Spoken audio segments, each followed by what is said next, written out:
Hey guys, just want to make a quick video about a little pedal board that I made to go play a couple worship events with Andrew EHRENZELLER. If you don't know who Andrew EHRENZELLER is, he's a Jesus culture artist, and so you should check him out. Check him out, these links right here. You can catch him in iTunes, Spotify, all kinds of cool digital outlet links and stuff like that. So basically, a couple weeks ago, right when I got back from being in Florida for my adoption stuff, I hopped right back on a plane as soon as I got home and went to Denver with Andrew and a few other guys that you saw in my last video who I was in the studio with. And we were in Denver and we had 3 worship events to play that day. So of course I can't bring my gigantic pedal board that you guys are used to seeing me have, so I needed to figure out a solution. One solution was going to be just buying a Helix effects pedal and just kind of shoving that in my carry-on and hopping on a plane with my guitar and doing it that way. But then obviously that wasn't financially viable at the moment, so I needed to come up with another idea. So I made this pedal board. I ended up going to Home Depot and getting a bunch of pieces together and just kind of hacking a pedal board together. So if you guys are ever in this situation, here's a cool pedal board idea that you guys can use, and it fits in the carry-on overhead bin and everything like that. So here is my quick pedal board build. I got this Rubbermaid shelf and I cut it to size. As you can see, I didn't cut it very well. I didn't have a circular saw or a table saw readily available to me, so I had to use my miter saw and just try to line up the cut as best as I could. These are some cheap cabinet pulls, and then I got some feet to go at the bottom, just some rubber non-skid feet to screw in at the bottom, and then of course Velcro. So this was a pretty cool build. It was able to fit the minimal amount of pedals that I needed to achieve some of the major fundamental aspects of my tone. So as you can see, I loaded up the Visual Sound Route 66, my Korg Pitch Black tuner, my Dunlop Volume X volume pedal, the Strymon Timeline, and the Strymon Big Sky. All of that powered by the One Spot Pro. So I think all in all, the build cost me about 45 bucks. I did buy some zip ties and some zip tie anchors, but I didn't end up using them because I was afraid that TSA was just going to start pulling my stuff apart anyway. And honestly, the most expensive part of the whole build was the Velcro. So now I'm going to just kind of explore some sounds, some of the things I was able to do with the board, and just give you a quick overview of how I used this simple yet effective setup. Okay, so here is the board. This is it. It's pretty simple. I had myself set up to be able to either go into an amp or run direct. So I used the cab filter on the Big Sky for when I needed to run direct. We played at 2 churches, and the church we played at in the morning, I ended up using the house amp. And then the church that we played at night, I actually ended up running stereo direct. And again, that's just using the Big Sky's cab filter. I did find that paired with the Visual Sound or True Tone Route 66 with the tone on, it gives me some really good preamp features that I'm able to kind of shape my tone just a little bit while using the cab filter and going direct. So I really like that. So for this example today, I'm just going to be running direct. I'm running stereo into a Zoom F8, which is actually a field audio recorder, running into Logic, and again using my super deluxe thin line telly. So here is the general clean tone that I used, and I'll just go through all the pickup positions, just playing some simple rhythms.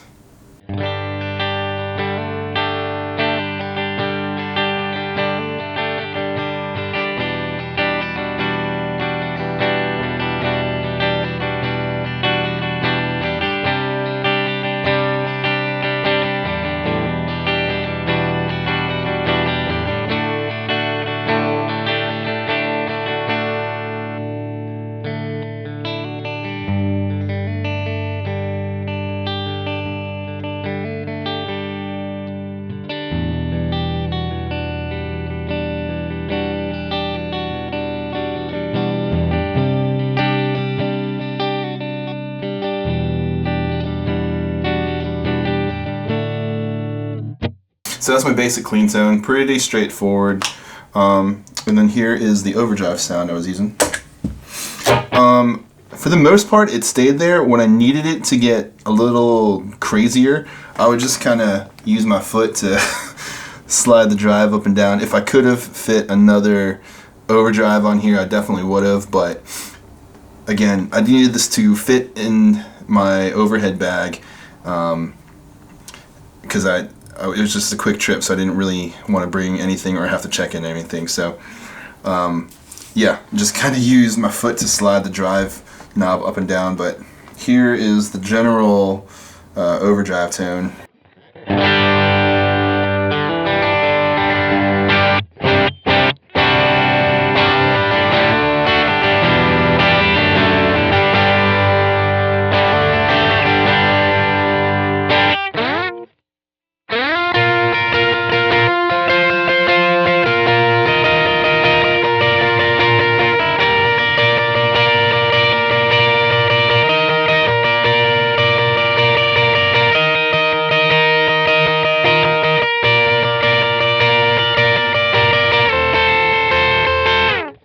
So that's basically the overdrive tone.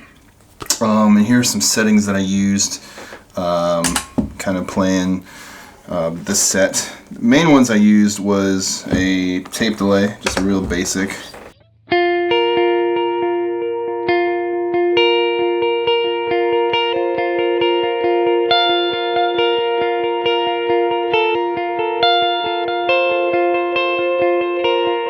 A lot of the times I would just pair that with this room delay.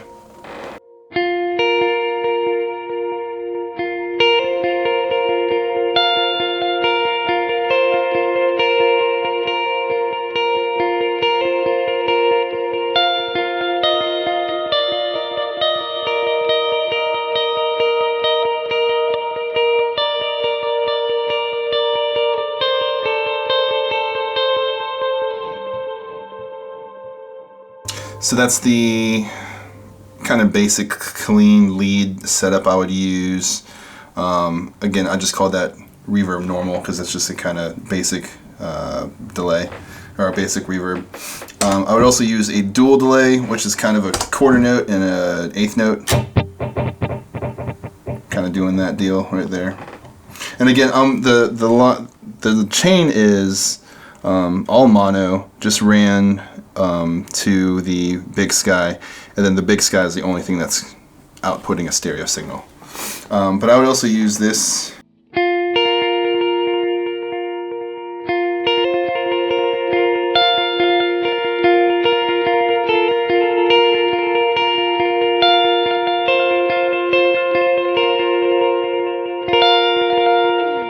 And I would really mainly use this more for when I'm doing a lot of the ambient stuff, just to kind of give it some dimension and have the trails go longer and stuff like that. So this is kind of what I would use for your classic worshipy swell kind of thing.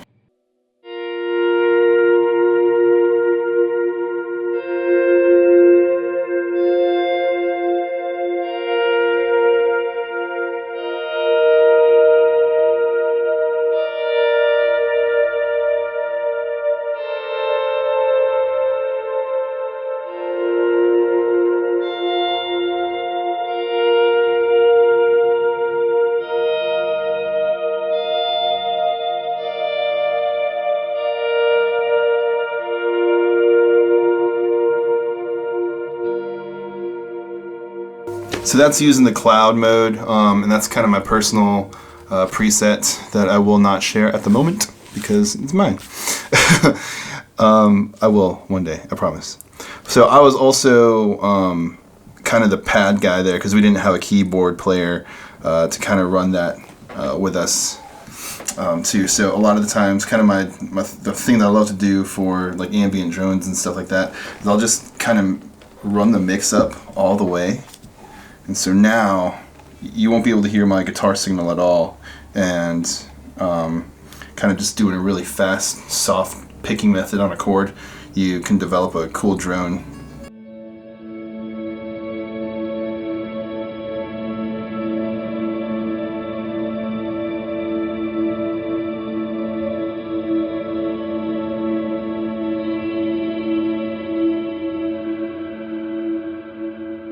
So sometimes I would kind of do a chord, or I would just kind of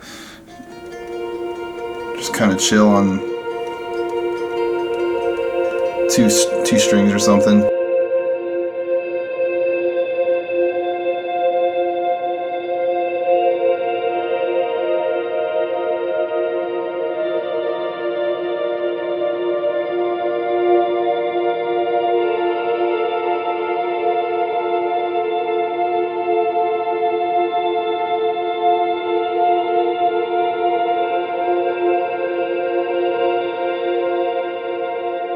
So that's one thing. If I wanted to kind of have a droning sound in the back while I still have some of the pick articulation coming through, I'll do something like this with the Bloom reverb.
So that's basically what I used, kind of how I used it.